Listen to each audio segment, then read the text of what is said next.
কারো যদি পাতলা পায়খানা হয় তোমরা কিন্তু পেঁপে দেবে না, পেঁপে হচ্ছে পায়খানা না হলে খায়। দেখো আমি কাঁচকলা দিয়েছি, থানকুনি পাতা দিয়েছি, আলু দিয়েছি, পেটটা ঠান্ডা করার জন্য একটু ঝিঙে দিয়েছি। বাবার পাতলা পায়খানা হচ্ছে তো তাই জন্য। আচ্ছা যাক, আমি ল্যাটা মাছ রান্না করব, যে কোনো জ্যান্ত মাছ দিয়ে গোল করে দেবো। থানকুনি পাতা সব খুব উপকারী জিনিস।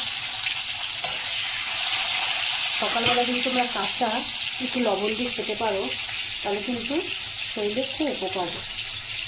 আমার হাত থেকে রেহাই পাওয়া যায়, পেটের অনেক উপকার হয় থানকুনি পাতা এমনই জিনিস। যাক, বয়স্কদের যদি কারো শরীর খারাপ হয় এইভাবে পেটে দেবে না, বারবার বলছি পাতলা পায়খানা পেটে খায় না। কাঁচকলা দিয়ে আলু দিয়ে ঝিঙেটা পেট ঠান্ডা করে, ওই জন্য ঝিঙে দিয়েছি। দেখো আমি ল্যাটা মাছের ঝোল একদম পাতলা ঝোল করে দেবো। কালো জিরে ফোড়ন দিয়ে শুধু একটুখানি জিরে গুঁড়ো আর ধনে দিয়ে দেবো, কোনো আদা বাটাটা কিছু দেবো না। আদা হচ্ছে পেট গরম করে। কালো জিরে ফোড়ন দেবো, জিরে ফোড়ন দেবো না, জিরেটাও পেট গরম করে। কালো জিরে হচ্ছে ঠান্ডা। আর কী বলছি, আমি কিন্তু সাদা তেলে তরকারিটা করছি।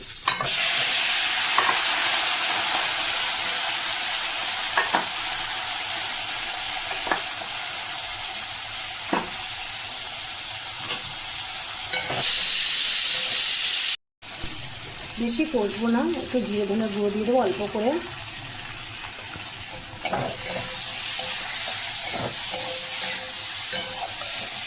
মোটামুটি তরকারিটা আমার কষা হয়ে গেছে, এবার আমি জল দিয়ে দেবো।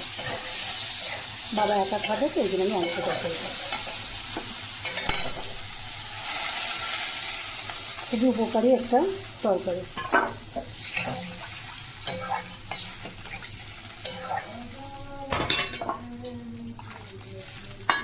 তরকারিটা হোক, আমি পরে মাছটা দিয়ে দেবো। এবার আমি ল্যাটা মাছ ভাজা দুটো দিয়ে দেবো।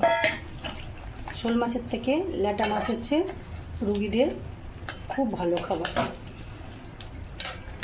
এতে কিন্তু কোনো রকমের শুকনো লঙ্কার স্পর্শ ঢাকাবে না, জাস্ট পাতলা ঝোল হবে। দেখো এবার আমি চাপা দিয়ে রেখে দিই, হয়ে গেলে আমি অফ করে দেবো। আর কিছু এটা করার নেই, এইভাবেই থাকবে। ব্যাস, বাই।